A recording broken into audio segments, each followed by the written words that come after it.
আমিও আছি, তুমিও রবে বন্ধু, এবার খেলা হবে।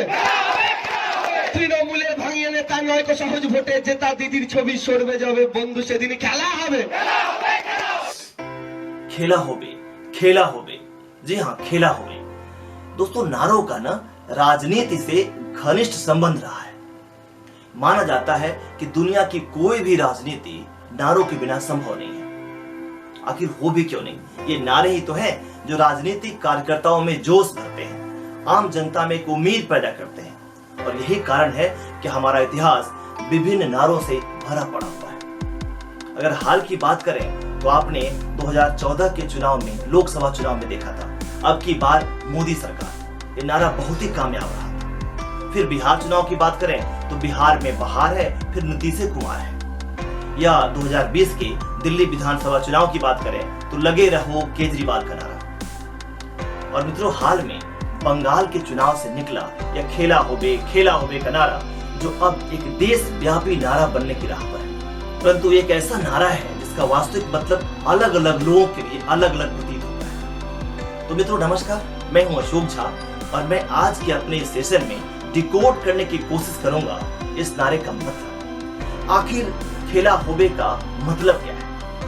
इस सेशन में नारे के अलग अलग स्टेक होल्डर की नजर से जानने की कोशिश करूंगा कि नारा लगाने वाली पार्टी का इसका क्या मतलब रखती है, विरोधी इसका क्या अर्थ निकालते हैं, और सबसे महत्वपूर्ण कि जनता के हिसाब से इसका क्या मतलब है। तो मित्रों बता दूं कि इस नारा की शुरुआत इसी साल जनवरी महीने में बंगाल के सत्ताधारी पार्टी तृणमूल के द्वारा हुई थी, जिसके जनक इस पार्टी के एक यंग फायर ब्रांड नेता दिव्यगंसु भट्टाचार्य थे, जिन्होंने इसे सबसे पहले अपने YouTube चैनल पर अपलोड किया।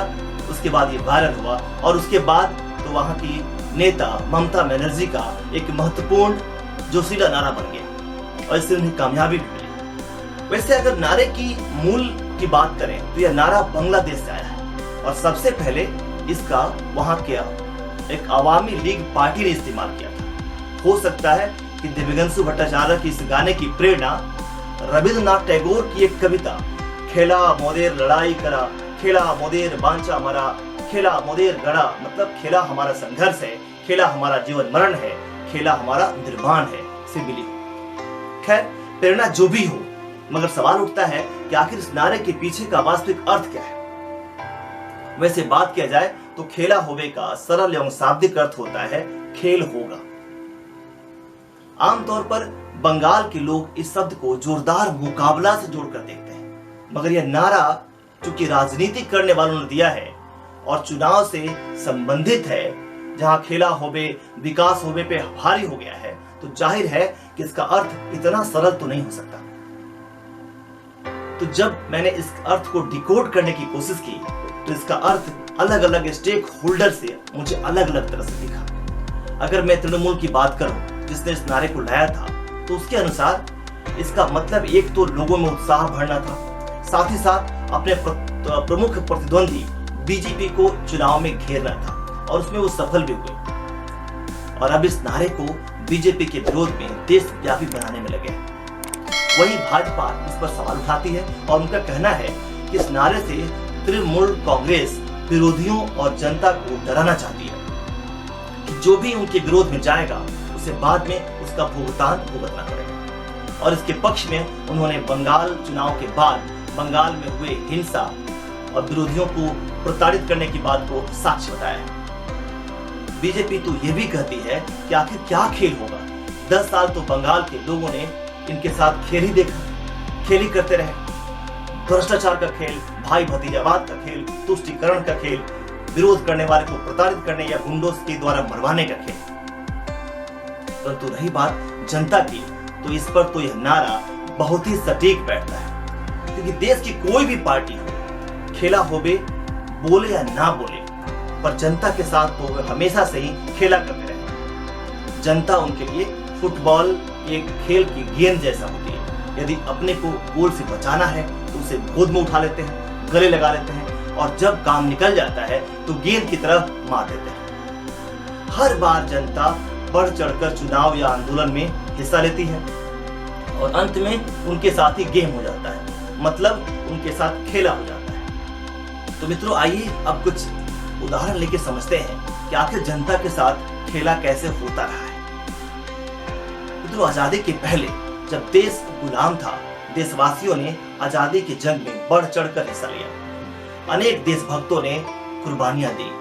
उन सब की आंखों में बस एक ही सपना था, देश आजाद होगा, गुलामी से मुक्ति मिलेगी, सबको समान अवसर मिलेगा, सबको समान सुविधाएं मिलेगी, सबको आगे बढ़ने का समान अवसर मिलेगा, देश खुशहाल होगा, हमारी सरकार बनेगी जो हमारी सुनेगी, हमारी हित में काम करेगी।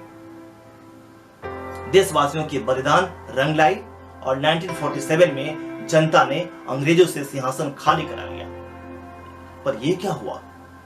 ये तो गोरे शासनकर्ता चले गए और खादी कुर्ते वाले देसी शासक वहां विराजमान हो गए।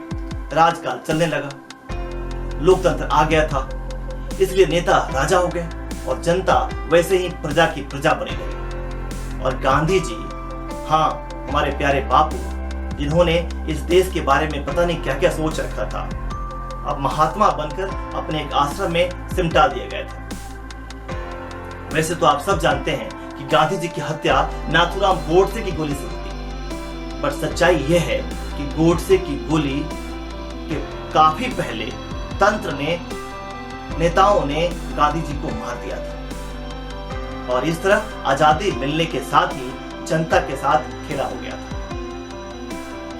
अब थोड़ा और आगे बढ़ते हैं। देश जैसे तैसे आगे चला और आया फिर 1974 में एक और जन क्रांति, जिसे संपूर्ण क्रांति कहा गया।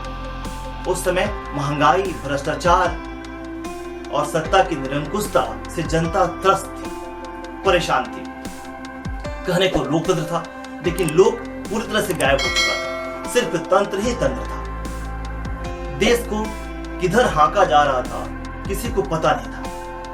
ऐसे में गुजरात से छात्रों का नवनिर्माण आंदोलन शुरू हुआ और देखते ही देखते वह बिहार पहुंचा और संपूर्ण क्रांति का नारा बुलंद हो गया। जेपी यानी जयप्रकाश नारायण के पीछे सारा देश खड़ा हो गया।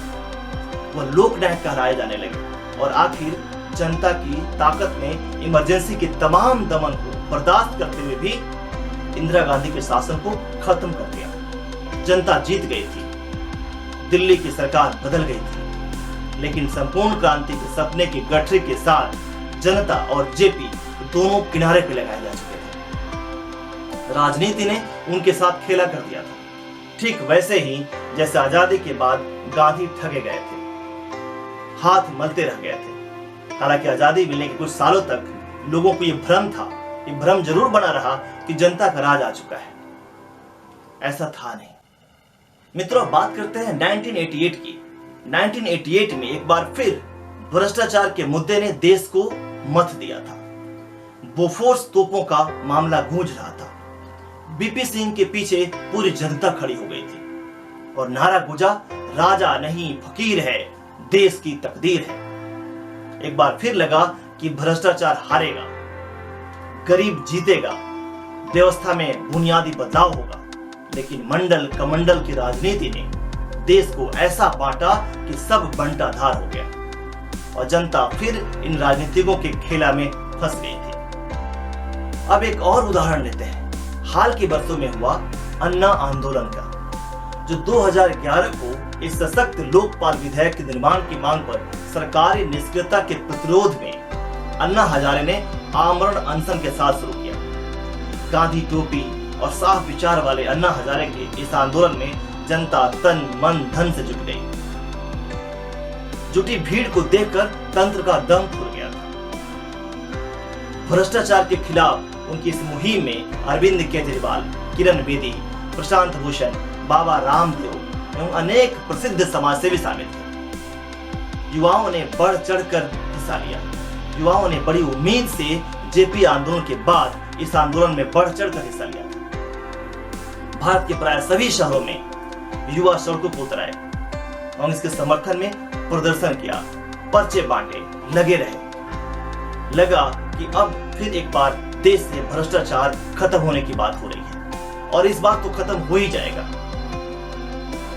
पर क्या हुआ? आंदोलन से एक नए पार्टी का जन्म हुआ, जिसने अपना नाम भी आम आदमी के नाम पे रखा और जनता ने उनकी बातों और वेशभूषा को देखकर उन नेताओं से अलग समझा और उनके दिखाए सपनों को गठरी बनाकर उन्हें लगे रहो केजरीवाल का नारा दिया, भरपूर समर्थन दिया।